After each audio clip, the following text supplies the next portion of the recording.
Hi everyone, I'm Lindsay, and my parents and I recently moved to another town because of my dad's new job. It's more like a small town that doesn't have a lot of people, especially girls. Because of the bad climate and a lot of factories, people don't stay here very long. Everyone tries to go somewhere sunny and warm as soon as possible. Although I, on the contrary, like it here. High mountains, wide valleys, and very thick, dense forests. You can go hiking and snowboarding in the winter. It's so beautiful here. But the real surprise for me was that there were no girls in high school. It was all guys. When I first stepped on the threshold of the school, everyone in the hallway opened their mouths wide and goggled when they saw me. The students looked at each other and couldn't believe that a girl had finally come to study with them. I felt a little bit lost. On the one hand, there would be no girlfriends, which means that I cannot discuss our secrets and thoughts. But on the other hand, in the last school I had girls from school with whom I feuded openly. So I decided that if I was the only girl here, there was nothing wrong with that. And you can make friendships with the guys. But I was wrong. Over the past few years, the students got so used to studying in their male teams that when I came to class, I was not perceived at all. You'll get in our way. We have our own boys' company. Girls don't belong here. You'd better do homeschooling or get out of town. This harsh climate is not for gentle creatures like you. Ha ha ha. These words really made me angry.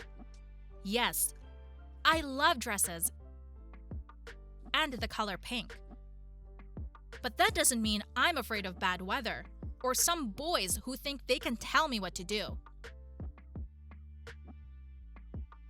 This is my school too, and if you don't like me, get the hell out of here.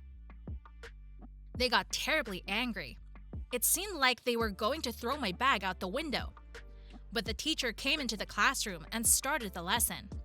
For the next 2 weeks, no one spoke to me at all. The boys acted as if I didn't exist.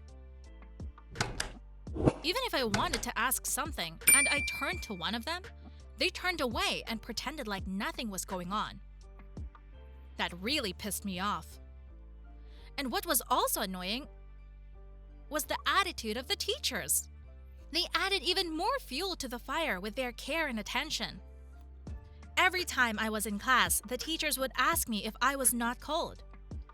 How did I get to school? Did I see a hole on the road? And they warned me that it was slippery outside. They said that I was a girl and I needed to be taken care of. But from such attention, my peers avoided me even more. After a month of this attitude, and I really thought that it would be a good idea to go back to the old school. There, I would even be happy to see my old bullies. One weekend, I went skiing with my father. On the mountain, I noticed a colored dot in the distance, as if someone had pitched a tent there. And in the evening in town, they started saying that 4 guys from our class had gone camping, but never came back. Everyone rushed to look for them, but it was already dark and no one knew where to go. I told them I had seen a tent in the distance and could give them the coordinates. But no one believed me. Everyone thought I was a silly girl with a wild imagination. Nothing more. So I decided to help the boys myself and went into the woods, taking everything I needed for first aid. And I was not mistaken. When I arrived at the place, I saw the tent of my classmates. As it turned out, they were wandering through the woods and had fallen into a snowdrift. Freezing solid, they barely made it out, losing everything they had: maps, compasses, gear, even their phones. Miraculously, they managed to pull out a backpack with a tent. Now they were sitting in it and drying their belongings. I sent our coordinates to the rescuers, who arrived 10 minutes later and took me and my peers home. The next day at school, my peers gave me a standing ovation. 2 of them immediately asked me out. Everything changed. I became a real hero, and everyone wants to be friends with me. But is this friendship sincere? Since I had to risk my life to prove that I am brave, just like the other boys, and that I deserve friendship.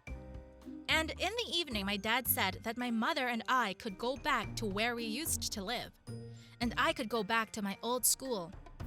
And now, I don't know what to do. There were girlfriends, pajama parties, shopping with the girls on weekends. And here, it's all fun for the boys. What should I do? What would you do? Hey, I'm Deanna, and here's my story. I'm a senior this year, and I have a boyfriend, Kirill. He's the same year as me. He's tall, handsome, and even a basketball player. But the most important thing, he loves me. And nothing can tear us apart, or so I thought. Well, let me start at the beginning. It was Saturday, and me and the girls decided to throw a little party. My parents left for our summer house, so until late that evening, the apartment was in my control. I bought tons of different snacks, and the girls brought food and drinks. First, we thought we would be hosting an all-girls night, but then Kirill called. The girls weren't against him coming over, so I invited him. And then he came with his classmate, Ace. We all knew each other, so we got along without a problem. Then suddenly, someone rang the doorbell. I was shocked to see Blondie on the other side of the door. We didn't really talk much. Her behavior drove everyone crazy, so no one really wanted to be her friend. And so here's Blondie, standing in the doorway of my apartment. What are you doing here? You're not on the guest list, Blondie. Nastya posted your party on her story and even tagged the location, so I decided to come check it out. Nastya is my friend. She was there at the party, so I let Blondie in. Before I continue, don't forget to like this video and subscribe to my channel. And make sure you click on the bell so you'll be notified when my next video comes out. So, in the room, everyone started playing the game Truth or Dare. You guys know that one? Everyone takes turns, and when it's your turn, you make a choice between telling the truth when someone asks a question, or to follow through on a dare to avoid answering the question. The game started off with really innocent questions like, have you ever stolen money from your parents' wallet? Then, it was Ace's turn, and he chose truth. And Blondie asked him a question. Ace, which one of us would you like to date? Ace turned red and was taken aback. Silence hung in the air. Everyone looked at each other in surprise, but Blondie looked at Ace teasingly. Well, she looked at him, trying to force an answer out of him. Ace nodded his head. I'm not going to answer that. Kirill patted his friend's back. Chill out, Ace. It's just a game. Ace turned to Kirill and whispered, You won't like my answer. Kirill looked carefully at Ace, then at me. Diana? There's nothing between us, Kirill. Ace suddenly got up and left the room. Then I heard the front door slam shut behind him. The party was ruined. The girls also packed up and left within a minute or so. Then, there were only 3 of us in the room. Me, Kirill, and Blondie. Kirill rested his hands in his pockets, stood up, and looked outside the window.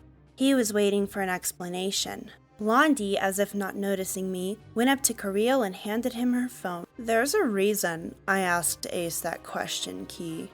Don't call him that, I screeched. At this very moment, I wanted to grab Blondie by the hair and throw her out of my house. Then she turned some kind of video on for him, and for a couple of minutes, he just stared at the screen silently. Then he turned to me coldly and said, "I would have never expected that from you," and left. I couldn't show Blondie how torn up I was inside, so I dryly asked, "What did you show him?" Blondie looked at me slyly. "You remember last year's dance, right?" And I understood. I totally forgot that I had first met Ace then. He invited me to dance with him, and then another dance, and another. Kirill and I weren't together at that time, even though I had a crush on him then. But that night, Ace invited me to go for a walk around the alley. He asked me to be his girlfriend. Ace is a really nice guy. Great sense of humor, smart, but I didn't see him as a potential boyfriend, so I politely declined. Very soon after, Kirill and I started dating, and it turned out that Ace was his best friend. We would talk, but we would never discuss what happened that night. Kirill is a very jealous person, and Ace is his best friend. I understood that this story could cause a huge rift between them, and I didn't want to be the cause of that, but now it didn't matter anymore. Blondie, smirking, handed me the phone, and I saw a video of me and Ace that night walking around the alleyway. I saw how he stopped me and grabbed my hand. Nothing else happened, but for Kirill, that was enough. More than enough for him to be angry at me. "Why would you do this?" Blondie proudly smiled.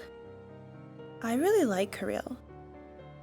And it wouldn't hurt for you to come back down to earth a little.